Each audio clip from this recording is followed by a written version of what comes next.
If you were adopted before 1976, in other words, you're over 50, you must watch this.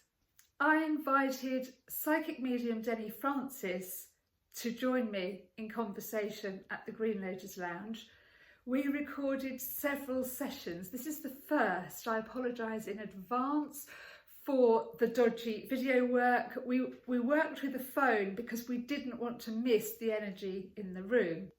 Sit back, enjoy the video, or pop on some headphones and listen to the conversation. I would like to welcome to the GreenLotus Lounge, Denny Francis. And I met Denny at the National Spiritualist Union Church. The reason that I've invited you along today is because as we've sort of got to know each other, we've had a lot of very interesting conversations. One of the things at the service that you mentioned was that you were adopted, and I'm adopted, and so we want to talk about not the psychological wound that we carry, but actually how it affects our energy. And often people who are adopted go into healing, where we're compared to Chiron, the wounded healer, and so on and so forth in mythology, but there's obviously a lot more to it than that. I have said before that I came to spiritualism because my brother died, and I saw him for 7 years, and he was my older brother, and he still protected me very much for 7 years after he died. And then I started working with spirits healing, but I found it difficult to close down. I had a road traffic accident, and I was sort of picked up and plonked in Glastonbury, and I had lots of or a sequence of out-of-body experiences and near-death experiences. But lots of people were saying, you have trouble closing down. I can tell you that Glastonbury is not in itself, a place of just love and light. There's a lot of darkness in there. And it was through studying with the National Federation of Spiritual Healers in Glastonbury that I learned how to ground and protect myself. So I'd like to really pick up on that importance of protection in mediumship and psychic reading and spiritual healing a bit later on. But that's me, that's my path. Can you tell me your path into mediumship practice? Was there an epiphany moment, a pivot? Have you always been like this, or trigger, or what brought you to this service? Ooh. Yeah, so it's a bit of both.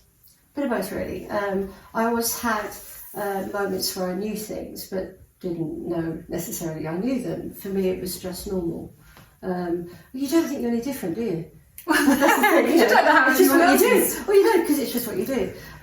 But gradually things started where, from an early age, I remember sitting in my, as much as I wouldn't like to admit it, my adopted family, the women would go to a lady called Madame Sheila. And what town was this? This is in London, and we're talking around kind of West London, North London, around there, that I remember. And they'll be sitting there, at a table at one end of a very, very big room, very much like this, one end with little Christmas arnies, and, swinging my legs, about 6 or 7, and they'd be over there, in my line of sight, so not exactly really private, and, the crystal ball, Madame She, all in black. So I was kind of aware of things, but not really, that bothered. But things would happen, like my mum was always very aware in that, if I was a tomboy, so I'd always end up injuring myself at school. So something happened, a broken arm, ruptured a leg, was ill, things would fly off the sideboards, or a picture would fall down. My mum would go, "Oh, what's she done now?" So well, she was just accepting that Spirit was telling her. Yeah, she did. She didn't get into it. She wasn't involved in it. As I got older, life takes over, the Osmonds, Bay City Rovers, Teenage Years and all that rubbish, boys. And it wasn't until I was in my early 30s I started being more aware of meditating, whatever. But didn't think I had anything of it, because I had quite a domineering auntie who did, not a proper auntie, but in Gibraltar and in Spain, your mum's best friends are aunties, aren't they? So it was quite domineering, told me I had nothing, that I had nothing, I couldn't do anything. So it came as a bit of a shock when I could, around about my 30s. That sounded like a bit of very early jealousy. Yeah, I was told that because I remember something someone was getting us to do, and I just look at the energy around an avocado stone of all things, and I suddenly just went back because I saw the blue light around it at the time, and her sister said to me, "You saw it, didn't you? You saw it."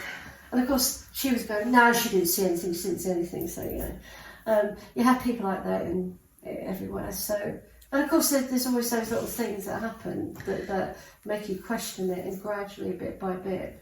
So what was it that brought you into service as a medium? When you know... My mentor, I started developing as a, I would always say I was psychic, I was clairvoyant. I never said I was a medium, never, ever, wouldn't. If I'm honest, a bit afraid, because in my early 20s I had a very nasty experience for 2-3 years of a lot of dark stuff. And that's kind of followed me through the years where, I've had to deal with things, not for me personally, but for others. But then very, very dark stuff that happened, and which perhaps another time. But so I was a bit scared of spirit, really, in a way, although I believed that they were there. So gradually the readings started turning into mediumship. And my mentor just literally put me on the platform with him once. Said, "Come on, you're coming with me." "No, you're coming with me." And that's how I did it. But I was still developing. I would still sit with him and others in workshops and, develop. But it just kind of developed. It was quite natural. Was a very good mentor. Leo was a very good mentor. We were called Leo's Angels. Oh, yeah, it was a name we turned around the dinner table one day, because we were like a family, with him and his lovely wife Anne, and we went down, and we used to go down to Weston-super-Mare and Somerset and work that way, and that's where I got my medium chops. Came away from the spiritualist platforms where I started in the 2010s, came away from that, from jealousy and bad mouthing and marriage breakup, moved away, started travelling, and then came straight back into it, as you know, this time last year when I came back from Canada. Because the universe has this habit of picking us up and plopping us. Hasn't it? Where we need to... Yeah. You've gone the wrong way. Yeah, come over here. So I wanted to come back to this. What we really want to deep dive into was the effect being adopted has on the human energy field, and why, particularly in the case of babies being adopted, but not exclusively to babies being adopted, it leaves us very vulnerable. And I use the term human energy field because we are going to refer to this book later, which is a wonderful book, which I'll put the link to below, by Barbara and Brennan, and we'll talk about that in a minute. I just want to read a quote here, so I know, not very professional reading off the screen, but according to... absolutely I said to you, don't read it because I want to hear it from you, and it's all authentic. Anyway, according to the American non-profit organisation, the Complex Post-Traumatic Syndrome... I've got that wrong, isn't it? CPTSD, Complex Post-Traumatic Syndrome Foundation. Disorder, Being taken from a birth mother is the worst trauma a human being can experience, because adoptees live their whole life with the effects of this primal wound. So I don't want to dive into the discussing around the debilitating, the psychological effects, or the fear of rejection or abandonment and all of that, but really I want to talk about how the effect it has on our energy fields. There are two sides of this. There's like our role of the healer, and then our experience of needing the healing. And I don't feel the healing is just one level, it's multifaceted, isn't it? Because you do have the so it can be so convoluted. I'm not sure I'm going to be able to do this properly, but basically we were talking earlier on about how we started healing when I started saying I felt connected again. So it's about recognising that using the spiritual aspect, I found for me personally, and I know you on the similar level, where we start to recognise that we're all one, that we are all never really alone. We are connected. It's just society, religion, politics, over the last 1,000 years, whatever, has gradually taken that understanding and remembering the conscious awareness of being part of the one away from us. So we're now, it's about trying to find your way back to source, isn't it? We were talking about that before, on a spiritual level. That's one way, and I found very helpful. But no good doing that if, along with the generational trauma and the biological memory of trauma that you are handed down from your ancestors, there's no good, which was useful looking at that, actually, that video we looked at earlier, no good doing the spiritual aspect alone if you're not prepared to do the emotional and mental one with it.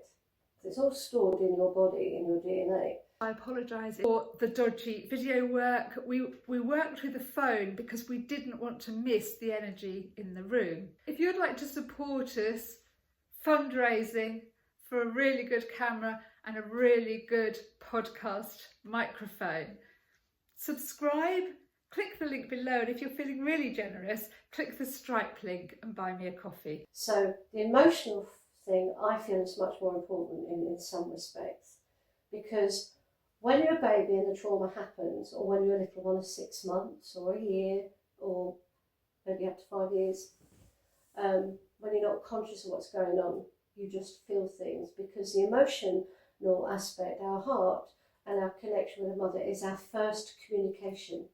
We can't talk, we don't theorise with our mind cognitively, do we?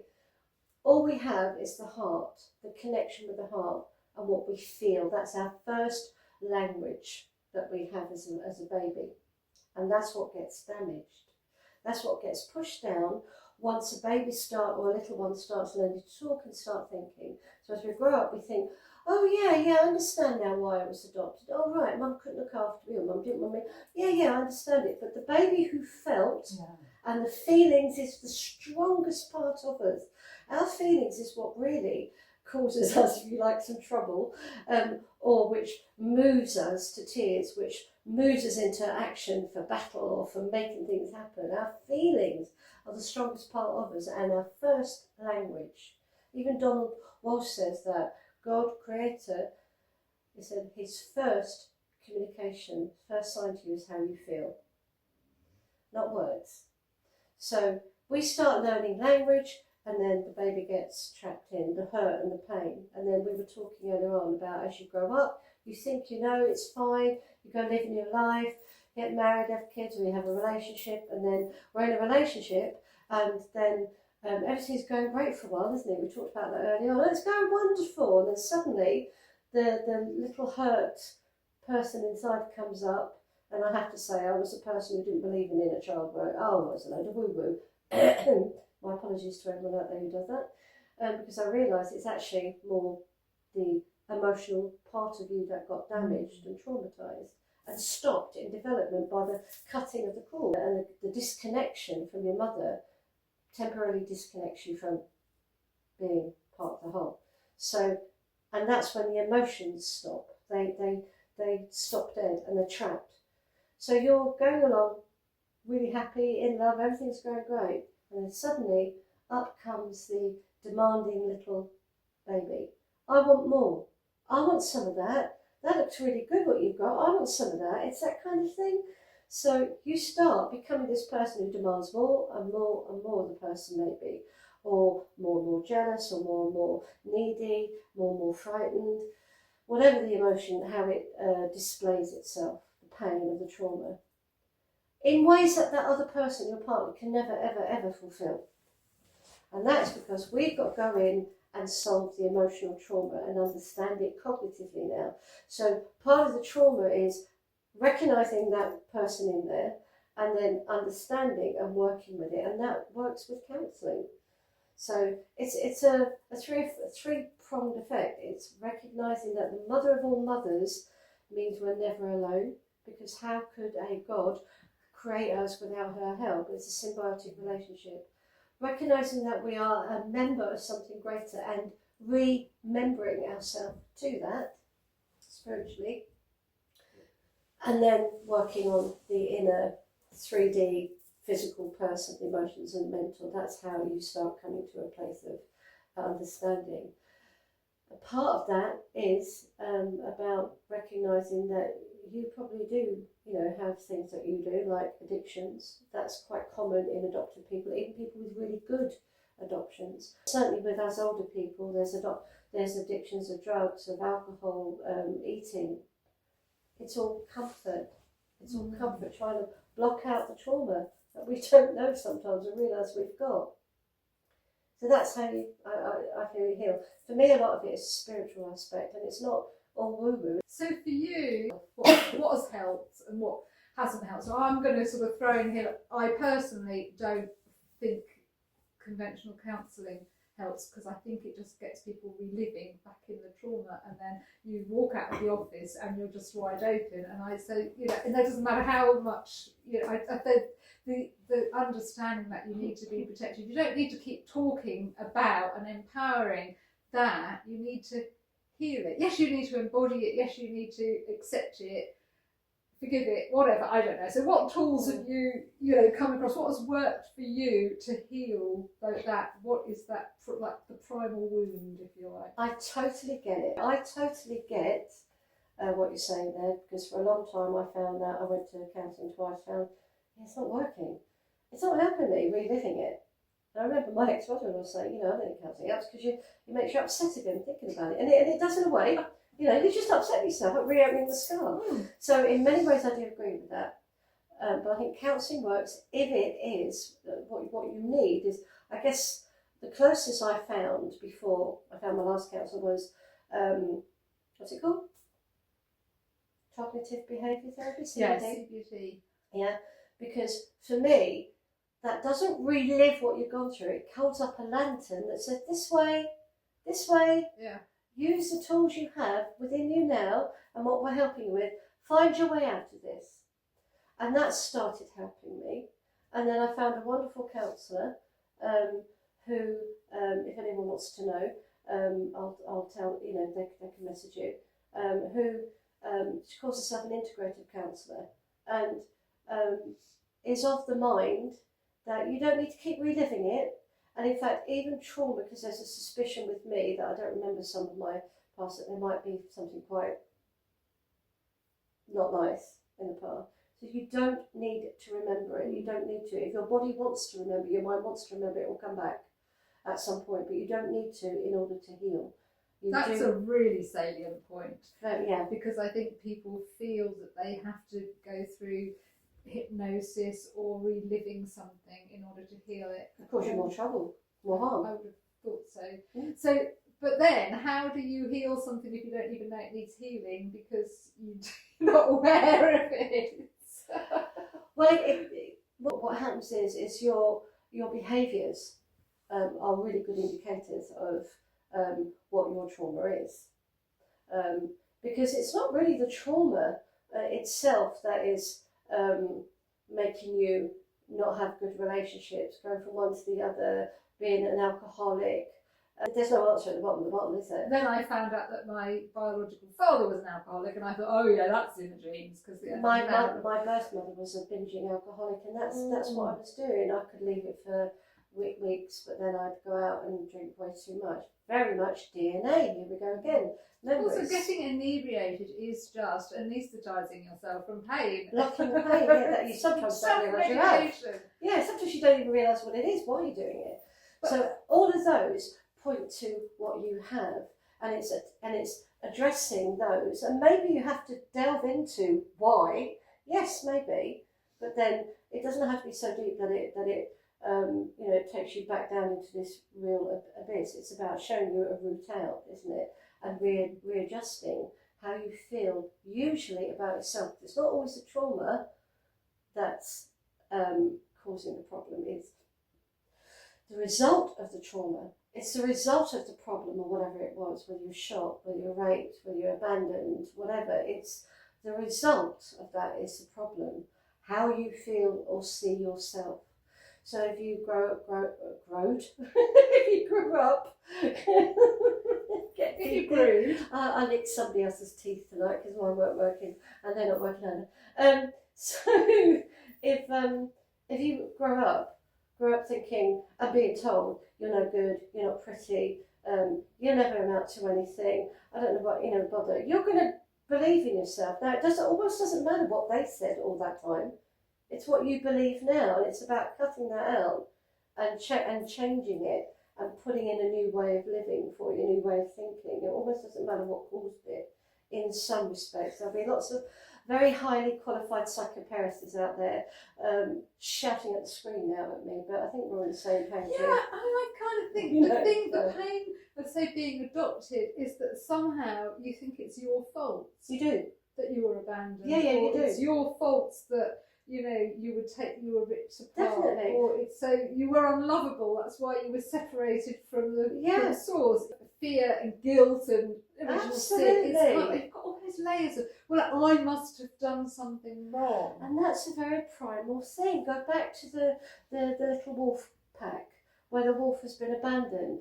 Usually in the animal kingdom, an animal is abandoned if it's too sick and it's about to die, or it's been very bad, turned on another one, or the mother doesn't want it. Now, in nature knows that if it's abandoned from the pack, it's going to die. Chances are it's going to die. It's been left for a reason. You're not wanted. That's exactly what it is. So we are primates. Whether we like to admit it or not, we're primates. We're going to feel the same primal instinct. We may not be consciously aware of it until we start talking, but by that time, when we start talking and cognitively being aware of our world and talking, we forget the emotion, we forget the fear, the primal instinct. But that is what it's based in, the primal instinct of, I'm not good enough, I can't be part of the pack. I am thinking of that word outcast again. Yes. I was mentioning a book earlier, and it's called Outcast. It's written for young adults, but I can't remember the whole gist of.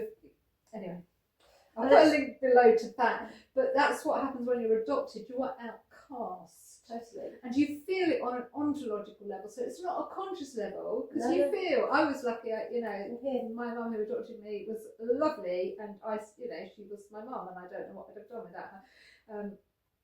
And she's still hanging around in spirit, there, and that's lovely. But on the ontological level, you feel outcast. Totally, because of the primal instinct, the emotional little response you had to not being loved by the right people that who don't smell right, feel right, hear right, whatever, and being taken away. Absolutely, you do. And of course, it's all simmering there. So that's why I say the spiritual aspect of, particularly the recognising I am part of something. I'm not really outcast, is one. And the emotional and the counselling, in which leads you out of it rather than going back into it, because you don't need that.